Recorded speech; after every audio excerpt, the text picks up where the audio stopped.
Are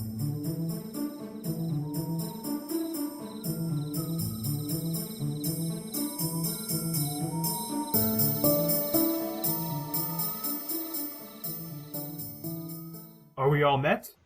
Pat, Pat, and here's a marvelous convenient place for our rehearsal.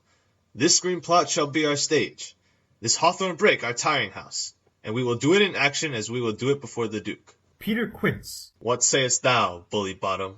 There are things in this comedy of Pyramus and Thisbe that will never please. First, Pyramus must draw a sword to kill himself, which the ladies cannot abide. How answer you to that? By our lacking a parlous fear. I believe we must leave the killing out when all is done. Not a whit. I have a device to make all well. Write me a prologue, and let the prologue seem to say, we will do no harm with our swords, and that Pyramus is not killed indeed, and, for the more better assurance, tell them that I, Pyramus, am not Pyramus, but Bottom the Weaver. This will put them out of fear. Well, we will have such a prologue, and it shall be written in 8 and 6. No, make it 2 more. Let it be written in 8 and 8. Will not the ladies be afeard of the lion? I fear it, I promise you.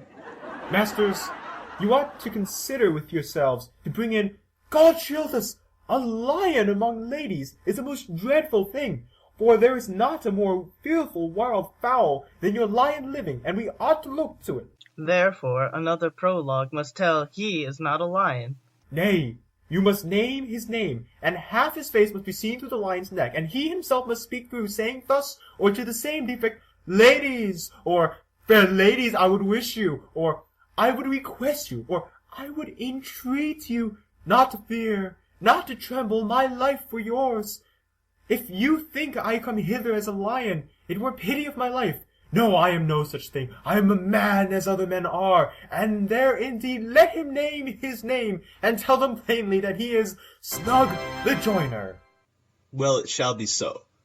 But there is 2 hard things, that is, to bring the moonlight into the chamber, for, Pyramus and Thisbe meet by moonlight. Doth the moon shine that night we play our play? A calendar! A calendar! Look in the almanac! Find out moonshine! Find out moonshine! Yes, it doth shine that night. Why, then may you leave a casement of the great chamber window where we play open, and the moon may shine in at the casement. Then all is well. Now come, sit down, every mother's son, and rehearse your parts. Pyramus, you begin. When you have spoken your speech, enter into that break, and so every one according to his cue. What hempen homespuns have we swaggering here, so near the cradle of the fairy queen? What? A play toward? Oh, I'll be an auditor. An actor, too. Perhaps, if I see cause. Speak, Pyramus. Thisbe, stand down. Thisbe, the flowers of odious savours sweet. Odorous. Odorous. Odorous savours sweet. So hath thy breast, my dearest Thisbe dear. But hark! A voice! Stay thou but here a while, and by I will to thee appear. A stranger Pyramus than e'er played here. Must I speak now? Aye, marry, must you, for you must understand he goes but to see a noise that he heard, and is to come again. Most radiant Pyramus, most lily-white of hue, of colour like the red rose on triumphant rear, most brisky juvenile and egg, most lovely Jew, as true and truest horse that would never tire, I mean thee, Pyramus, at Nini's tomb. Nina's tomb, man. Why you must not speak that yet, that you speak all your part at once, cues and all. Pyramus, your cue is past. It is never tire. Oh, as truest horse that yet would never tire. If I were fair, Thisbe, I were only thine. Oh, monstrous. Oh, strange, we are haunted. Pray, masters, fly, masters, help!